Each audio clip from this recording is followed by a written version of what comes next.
Hiya, Chris. Thank you for having me on the show. I'm not very pleased, to be honest with you, Chris, about Leicester's performances this season so far. Where do I start?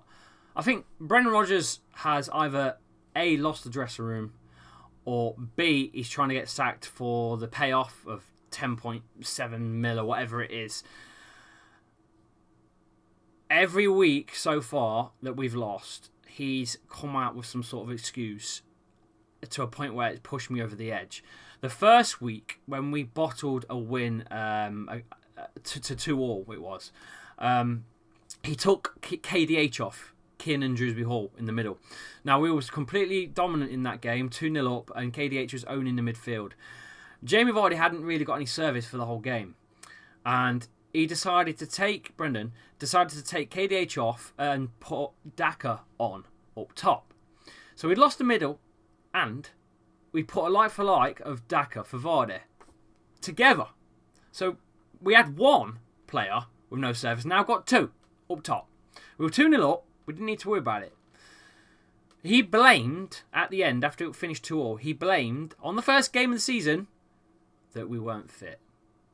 That we were a little bit fatigued. I'm sorry. What? And then it goes a bit further on down the season. We've got the likes of excuses about fans, saying that it's the fans' fault for the pressure of the fans. He's threw players under the bus as well, like Soyuncu. He's thrown him on the bus, saying he's not good enough at training. The list goes on and on and on. The only person or thing that he hasn't blamed yet is himself. He's not come out and held his hands up and said, it's my responsibility. And that's where I drew the line, is when he chucked the fans under the bus. That was the one for me. I want to back him. We won the FA Cup under him for the first time in our history. But that was 2.5 years ago. That's a long time in football. It's a long time in football. Things change in 2 years. Some of the questions that you've thrown at me, I'm going to try and answer. The prediction for the lineups, I've got one for you here that I put together with the community on my channel. We put this together. That's what the guys on the channel voted for. They went with Iverson, dropped Danny Ward because he's not even a Premier League player. He's Championship at best at the minute, Danny Ward. I think losing Kasper Schmeichel really has affected that back line, even more so losing Fofana. They've gone for Iverson in goal with a Johnny Evans, and our new signing, the only signing we really made, was Wout Vaars, who's a Belgium international, at centre-back, with James Justin on the left and Castagne on the right. Wilfred Ndidi acting as a CDM, with KDH in front of him, controlling the middle. Harvey Barnes and James Madison left and right of him.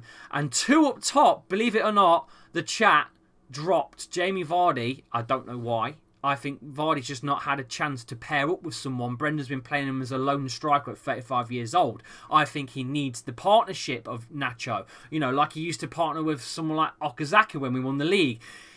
I don't think he's a lone striker. I never have done. But there you go. That's my opinion. But the fans want Nacho and Daka to start up top. I don't know about you, Chris. I'm not feeling it. I am a little bit worried. And I'll be honest with you, Kane against Danny Ward, because it will be Danny Ward in goal. Let's be real. I don't fancy our chances at all in the slightest. You boys, you know, you had a tough fixture against Sporting. It's the first time in history, wasn't it, that you faced each other, if I got that right. You lost in the 90th minute. You know, you take it to 90 minutes, you'd have to think you'd have took a draw there. The money you've got, the manager you've got, I can see you guys at least finishing in the top 6. That's, you know, bare minimum. I know you guys want to win something. I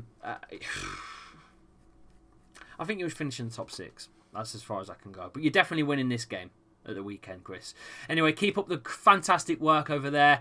I've seen you have interviews with all sorts of stuff now. You're doing real good stuff. I wish I could get as big as that.